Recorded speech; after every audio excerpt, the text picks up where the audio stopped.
Hello दोस्तों, स्वागत है आप सभी लोगों का राजस्थान एकेडमी पर। मैं परवीन सिंह आप सभी लोगों के साथ में।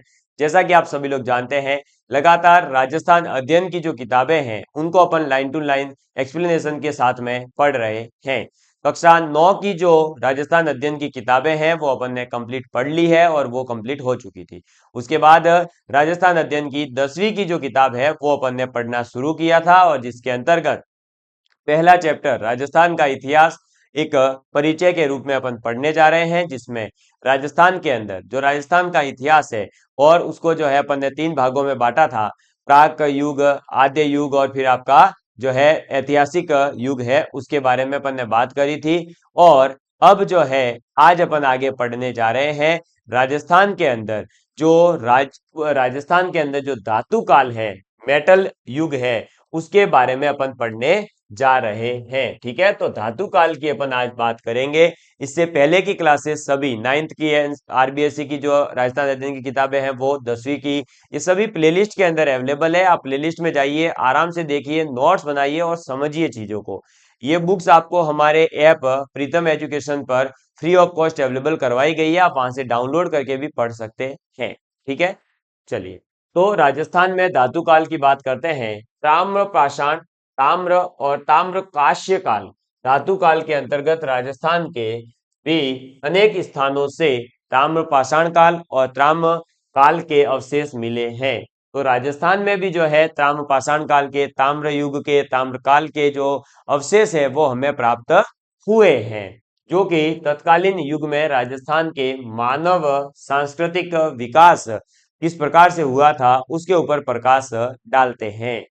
राजस्थान की ताम्रकालीन संस्कृति के प्राचीन स्थलों में आपके कुछ विशेष नाम मैं आपके सामने रख रहा हूं, जो कहां पर स्थित है ये भी पता चलेगा और साथ ही साथ इनकी अपन डिटेल में बात करेंगे। जैसे सबसे पहले आते हैं गणेश्वर। तो गणेश्वर सभ्यता जो है वो आपकी गणेश्वर सभ्यता सीकर में, कालीबंगा हनुमानगढ़ में, गिलुड़ राज्य संबंध में, पहाड़ और जाडोल जो है वो उदयपुर के अंदर है, पिंड पांडलिया यह आपके चित्तौड़ में है,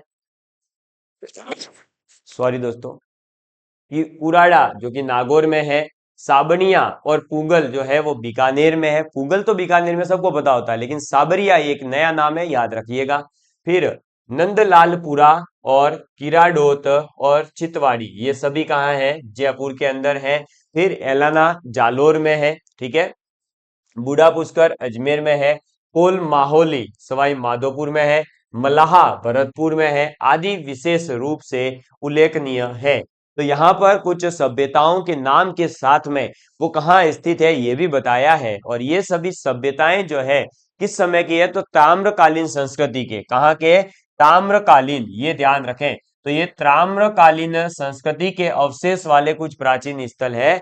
तो ताम्रकालीन अवशेष निम्नलिखित में से कौन सी सभ्यता से प्राप्त नहीं होते हैं, ऐसा क्वेश्चन आ जाए तो वहां पर 3 ऑप्शन इनमें से ही देखने को मिलेंगे। तो एक बार पुनः मेरे साथ बोलेंगे, गणेश्वर सीकर, कालीबंगा हनुमानगढ़, गिलुड राज्य संबंध, पहाड़ और जाडोल उदयपुर, पिंड पांडलिया चित्तौड़, कुराड़ा नागौर, साबनिया और पुंगल बीकानेर, नंदलालपुरा, फिर आपका किराडोत और फिर आपका चितवाड़ी, ये सभी जयपुर में है। एलाना नागौर में, बूढ़ा पुष्कर अजमेर में, कोल माहोली सवाई माधोपुर और मल्ला भरतपुर के अंदर स्थित है। ठीक, चलो। फिर अब जो है अपन बात कर रहे हैं लोह काल की। किसकी बात कर रहे हैं? लोह काल की, यानी कि लोहे के काल की बात कर रहे हैं। जो लोह युग था उसकी बात कर रहे हैं। तो लोह काल ताम्र और कांस्य काल के पश्चात, यानी ताम्र और कांस्य काल जब चला गया तो उसके बाद में लोहे का ज्ञान और उसका प्रयोग जो है मानव इतिहास की क्या था? तो एक युगांतकारी घटना थी। इसने कृषि उपकरणों तथा हथियारों की गुणवत्ता को, सारे परिदृश्य को ही जो है बदल दिया था। तो इसने क्या करा? तो जो हथियार थे उनकी गुणवत्ता बढ़ गई थी लोहे के कारण। ठीक है, ताम्र और कांसे के कंपैरिजन में तो उसकी जो कैपेसिटी बढ़ गई थी और जो हथियार थे इनकी क्वालिटी बढ़ गई थी अच्छी। इस वजह से ये जो है पूरा ही अपने आसपास के परिदृश्य को बदलने वाली चीज था।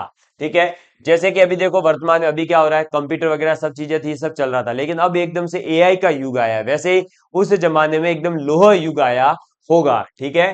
अब राजस्थान में नोह भरतपुर, जोधपुरा जयपुर। जोधपुरा जो है वो जयपुर के अंदर है, ये ध्यान रखें।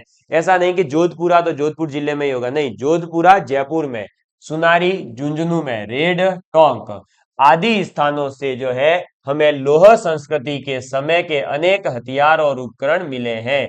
तो लौह संस्कृति के अवशेष कहां से मिले हैं? जोधपुरा जयपुर से, सुनारी झुंझुनू से, रेड टोंक से, क्लियर, और नोह भरतपुर से। इन चारों जगह से हमें लौह युग के जो अवशेष हैं वो मिले हैं। तो ये चारों युग आपको जो है अच्छे से नाम याद रखने हैं। जैसे ताम्रकालीन और कांस्यकाल के याद रखेंगे, पीछे बता दिए, ऐसे ही लोह के भी आपको चार ही नाम है तो अच्छे से याद हो जाएंगे। लोह से प्राप्त लोहे के जो अवशेष है वो भारत में लोह युग के आरंभ होने की सीमा रेखा निर्धारित करने के महत्वपूर्ण स्रोत है। तो अब ये पूछा जा सकता है कि भारत में जो आपका लोह युग है, उस लोह युग के आरंभ होने की सीमा रेखा का निर्धारण करने वाले सोर्स या स्रोत हमें कहां से मिले हैं? तो नोह भरतपुर से हमें प्राप्त हुए हैं।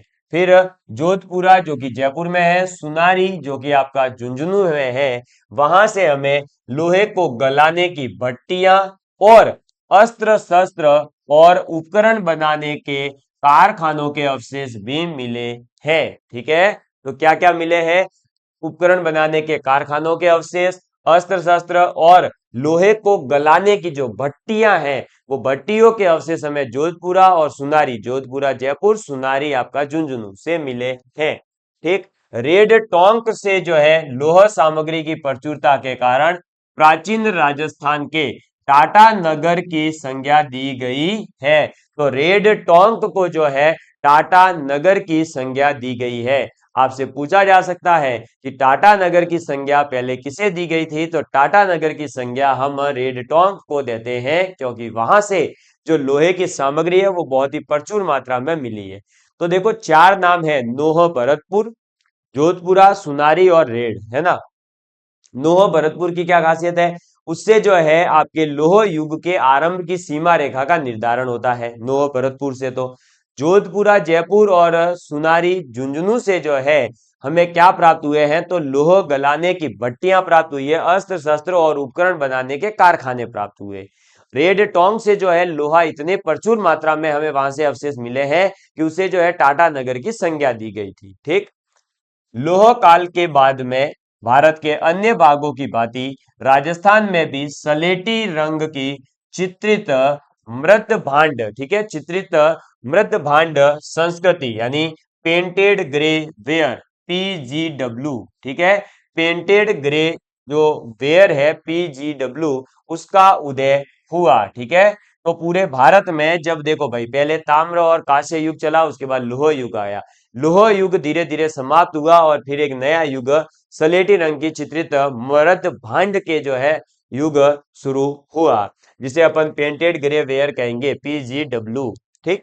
इस संस्कृति के अवशेष जो है हमें आज भी विराटनगर, किसके? सलेटी रंग की जो चित्रित मृत भांड है उसके अवशेष, तो आपके विराटनगर व जोधपुरा जयपुर, सुनारी झुंझुनू, नोह भरतपुर आदि स्थानों से मिले हैं। इस संस्कृति का उदय जो है वो लगभग 600 ईस्वी पूर्व में हुआ और इसके पश्चात भारतीय इतिहास के साथ राजस्थान के इतिहास का भी ऐतिहासिक युग जो है वो आरंभ हो गया है या हो जाता है। ठीक है। तो ये आपको यहाँ पर ध्यान रखना है कि ताम्र युग कैसे आया, कांस्य युग में कौन सी सभ्यता हुई, फिर लोह युग में कौन सी हुई, और फिर सलेटी रंग के मृद भांड जो है उसके लिए फेमस कौन है? तो विराटनगर, जोधपुरा, सुनारी और नोह। ठीक। चलो, इसके बाद अब राजस्थान के अंदर जो अपन ने अभी तक की कुछ विशेष भाई युग, भाई जैसे लोह युग की कुछ सभ्यता देखी, फिर ताम्र और पाषाणकाल की कुछ सभ्यता देखी, अब हम उन पर्टिकुलर एक एक सभ्यता के बारे में जानेंगे, उनकी खोज किसने करी, कहाँ मिली, उनकी डिटेल्स क्या क्या मिलती है उसके बारे में।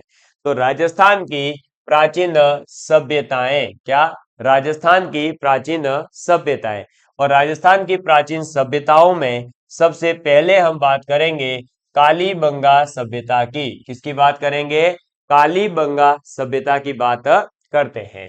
तो प्राचीन द्रष्टद्वती और सरस्वती नदी जो है वो आपके वर्तमान में घग्गर नदी का जो क्षेत्र है वही क्षेत्र में हड़प्पा सभ्यता से भी किससे हड़प्पा सभ्यता से भी प्राचीन कालीबंगा की सभ्यता विकसित हुई।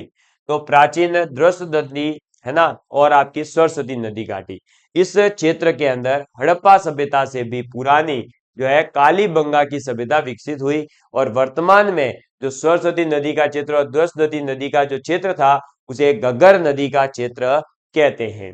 राजस्थान के यह हनुमानगढ़ जिले में स्थित सभ्यता हनुमानगढ़ जिले के अंदर स्थित है कौन सी सभ्यता कालीबंगा सभ्यता आज से 6000 वर्ष से भी अधिक प्राचीन मानी जाती है। कितने वर्षों से 6000 वर्ष से भी पुरानी मानी जाती है किसको कालीबंगा सभ्यता को। अब ये जो फैक्ट्स आपको बता रहा हूं कि 6000 वर्ष से भी पूर्व मानी जाती है ऐसा क्या होता है कि कालीबंगा सभ्यता की विशेषता है और वहां पर 4 अलग अलग स्टेटमेंट पूरी जो है थ्योरेटिकल फॉर्म में होते हैं फिर पूछते हैं इनमें से कौन सा सही है कौन सा गलत है। तो ऐसे में हमें हर फैक्ट अच्छे से ध्यान होना चाहिए।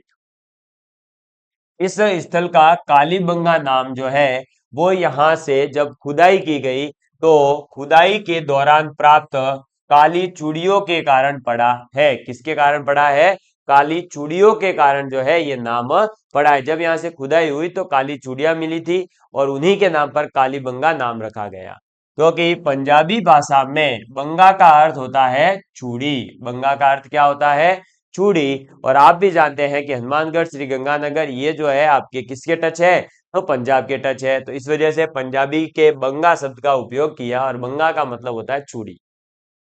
सर्वप्रथम 1952 ईस्वी में अमलानंद घोष ने इसकी खोज की किसकी कालीबंगा सभ्यता की। तो कालीबंगा सभ्यता की खोज 1952 में अमलानंद घोष ने करी थी और उसके बाद में जो है 1961 से 62 ईस्वी में बीबी लाल और बीके थापर के द्वारा यहाँ पर जो है उत्खनन कार्य करवाया गया। तो उत्खनन कार्य किसने करवाया सर्वप्रथम तो बीके लाल और बीबी थापर जो बीके थापर और बीबी लाल जो थे उन्होंने कब 1961-62 में उत्खनन कार्य करवाया। उत्खनन में इस सभ्यता के 5 स्तर सामने आते हैं। तो जो आपके कालीबंगा सभ्यता है उत्खनन करने पर इसके कितने स्तर सामने आए हैं या इसके कितने स्तर थे तो 5 स्तर थे। कितने दोस्तों 5 स्तर थे इसके ठीक है। प्रथम जो आपके 2 स्तर है वो तो हड़प्पा सभ्यता से भी क्या है प्राचीन है। वहीं पर जो तीसरे चौथे और पांचवें स्तर की बात की जाए तो वो सामग्री हड़प्पा सभ्यता की सामग्री के समान है और समकालीन ही है। इस आधार पर कालीबंगा सभ्यता को हम जो है 2 भागों में बांटते हैं और कालीबंगा सभ्यता को 2 भागों में इस प्रकार से बांटा।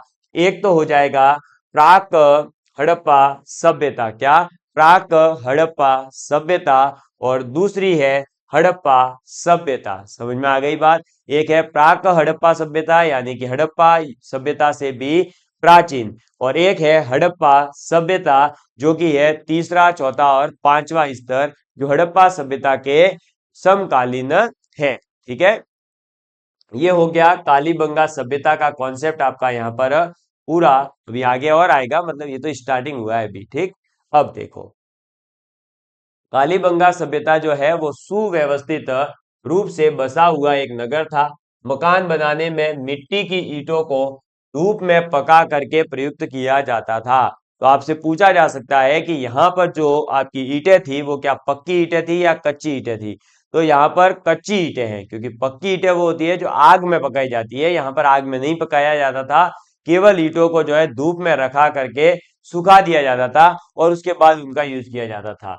उत्खनन से प्राप्त मिट्टी के बर्तन एवं उनके अवशेष पतले और हल्के हैं तथा उनमें जो है सुंदरता है सुडोलता का थोड़ा सा अभाव है। ठीक है सुंदरता और सुडोलता का क्या है थोड़ा सा अभाव है। बर्तनों का रंग जो है वो कैसा है तो लाल रंग है और लाल रंग है साथ ही साथ उनके ऊपर जो है काली एवं सफेद रंग की रेखाएं खींची गई है। काली और सफेद रंग की जो है रेखाएं भी खींची गई है। किसके ऊपर? बर्तनों के ऊपर। तो लाल रंग के बर्तन है, फिर काली और सफेद रंग की जो है उनके ऊपर लाइन खींची गई है। यहां से हमें कालीबंगा सभ्यता से जूते हुए एक सेकेंड, जूते हुए खेत के साक्ष्य भी मिलते हैं। यहां से हमें क्या है? जूते हुए खेत के साक्ष्य भी मिलते हैं। ऐसा अनुमान है कि लोग जो है एक ही खेती में यहाँ पर दो फसलें उगाते थे। क्या करते थे? एक ही खेती में, मतलब एक टाइम पर दो फसलें एक साथ उगाने का कार्य करते थे। इसके भी प्रमाण मिलते हैं। कहां से? कालीबंगा सभ्यता से। ठीक है। कालीबंगा से मिले कब्रिस्तान से यहाँ के निवासियों की समाधान पद्धतियों की जानकारी भी हमें मिलती है। साथ ही साथ यहाँ पर एक बच्चे की कंकाल की खोपड़ी मिली है और उस कंकाल की खोपड़ी के अंदर 6 छिद्र मिले हैं। कितने छिद्र मिले हैं? 6 छेद वाली एक बच्चे की कंकाल की खोपड़ी भी मिली है। तो और उससे हमें ये पता चल रहा है कि 6 छेद है तो मस्तिष्क का शोध बीमारी के इलाज का प्रमाण माना जाता है। मतलब यहाँ पर जो भाई देखो आपकी जो खोपड़ी मिली है उसमें 6 छेद है, इसका मतलब कहीं ना कहीं जो है इस बच्चे के इलाज के लिए जो है कुछ न कुछ प्रयास किए गए हैं। यहां से प्राप्त खिलौना, बैलगाड़ी, हवन कुंड, लकड़ी की नाली और बेलनाकार मुहर का जो है हड़प्पा सभ्यता में अपना एक विशिष्ट स्थान है। ये हड़प्पा सभ्यता मतलब वही, ठीक है, आपके कौन सी कालीबंगा सभ्यता की बात हो रही है, ठीक है ना। मतलब हड़प्पा सभ्यता के भी आपको पता है, कालीबंगा सभ्यता के भी दो स्तर है, प्राक हड़प्पा सभ्यता और एक हड़प्पा सभ्यता। तो ये जो सब मिले हैं बैलगाड़ी, हवन कुंड, लकड़ी की नाली, बेलनाकार मुहर, ये सभी हड़प्पा सभ्यता में भी इसी प्रकार के मिले हैं।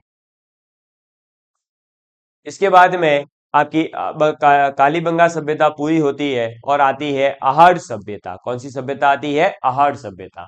आहड़ सभ्यता जो है वो उदयपुर शहर के पास बहने वाली जो आहड़ नदी है, जिसे आयड़ नदी भी कहते हैं, उस आहड़ या आयड़ नदी के तट पर बसे आहड़ के उत्खनन के फल स्वरूप हमें 4000 वर्ष पुरानी, कितनी? 4000 ईयर्स ओल्ड, यानी 4000 वर्ष पुरानी पाषाण धातु युगीन सभ्यता के अवशेष सामने आए। क्या? पाषाण धातु युगीन सभ्यता के जो अवशेष हैं वो हमारे सामने आए हैं।